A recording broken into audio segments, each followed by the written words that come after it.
Welcome back to another Immoral Thieves War Recap video. This is X-Cyclone from the Immoral family of clans, and wanted to show you a recent war victory that the Immoral Thieves had against AllTheKingsMen. So, as you can see here, Thieves were victorious 55 to 38 and got all the possible experience.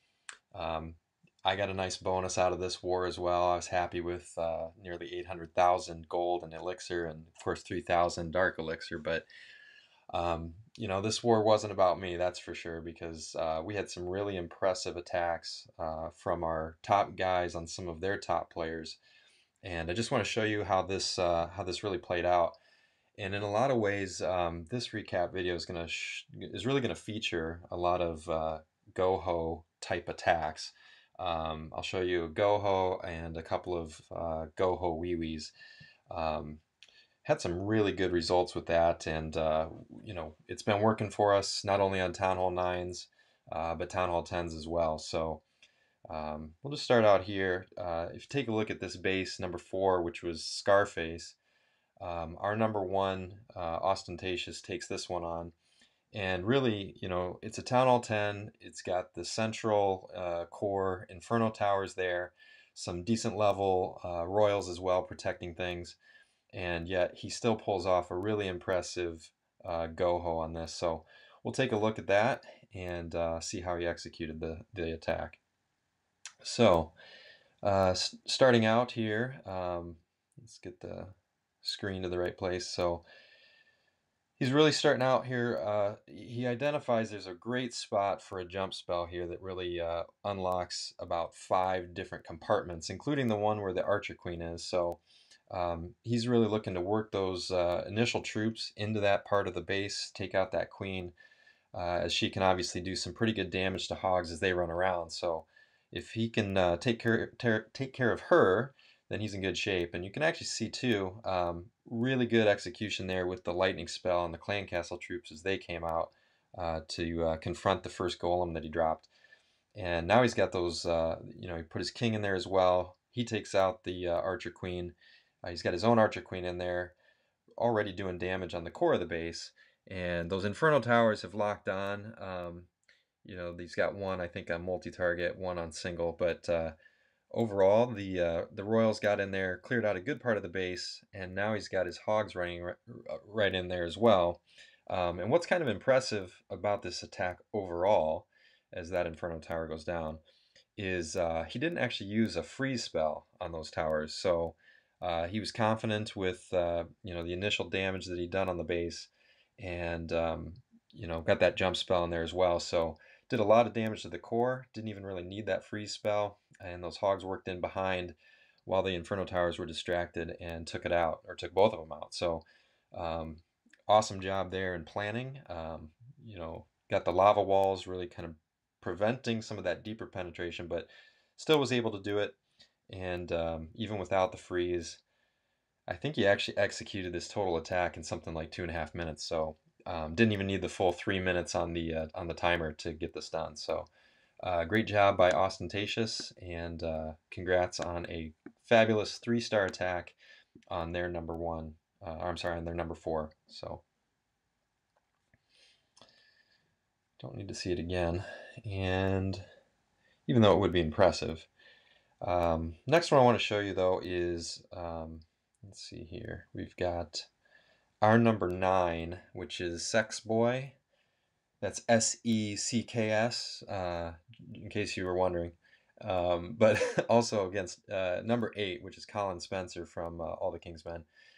So one thing that was nice here is this was a cleanup attack, and Secks Boy had some of the intel on where the giant bombs were. So you saw him trigger that initial one up there in the top. He does know that there's 2 more here, a double giant bomb set in the southeast or southwest part of the base.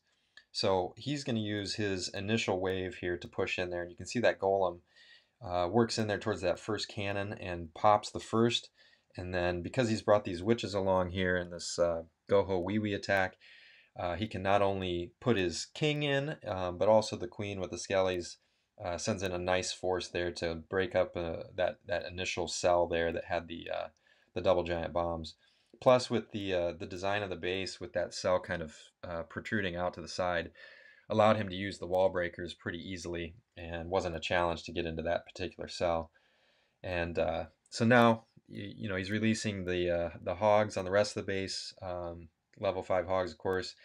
And he brought the heal spells along with. That's really all I needed. Just needed to get those hogs into the core of the base early, get after those expos as they're shooting, try to keep the hogs alive, of course, as they hit the splash damage around the wizard towers and the opposing Barb King. But does a great job with the placement. You can see he's pre-healing here as well, just in case there was another giant bomb there. I don't think he knew whether or not that was the case. You know, I don't think the initial attack got that far, but really you can see there was no challenge there at all. And now that he's pretty much just on cleanup duty, kind of fast forward here, you can see the king kind of gets distracted on that golemite, but not really going to be an issue at all with the hogs. So they work around the top side of the base and clean up the remaining defenses.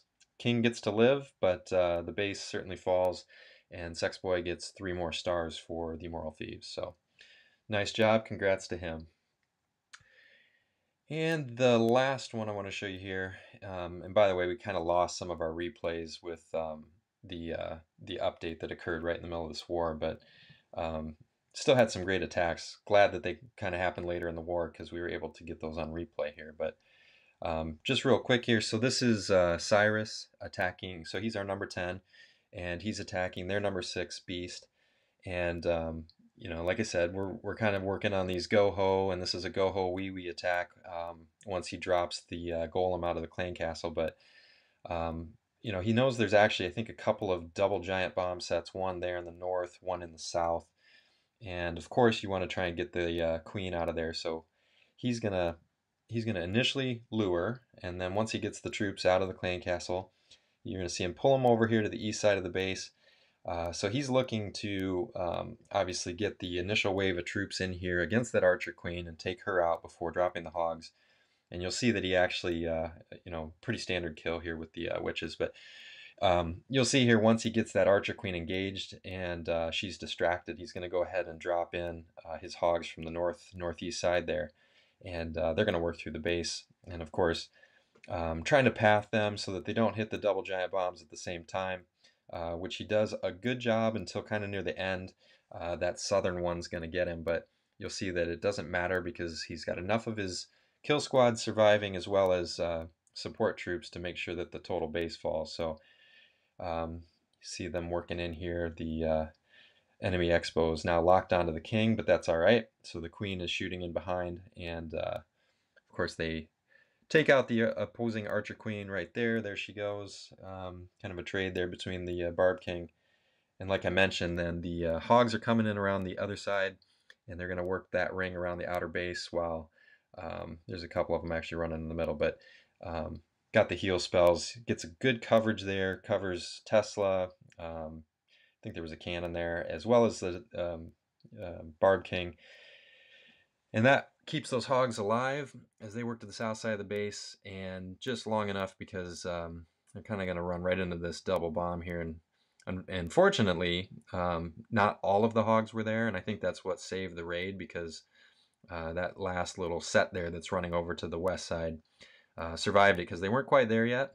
You know, but good fortune by Cyrus. He gets it done anyway, and you'll see here they're going to just kind of clamp the base. So nice job by Cyrus. Like I said, this was a cleanup, so he had a little bit of intel on the base. I don't think he had total intel, but did a nice job finishing it off for us and getting the 3 stars.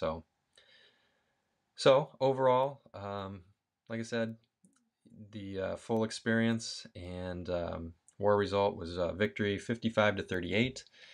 And so congrats to the Immoral Thieves once again. And if you're checking us out from the forums or the recruitment thread, then we're glad you stopped by. And if you feel like you meet the requirements of the clan, feel free to apply. And if you're not quite a perfect match for Thieves, you might be a good match for our brother clan, Immoral Reapers. And Immoral Thieves is a clan perk 5, and so is Reapers. So both clans are great to be a part of. And if you're interested, then check us out, and we'd be happy to have you. And thanks for joining us for the war recap, and we hope to see you next time.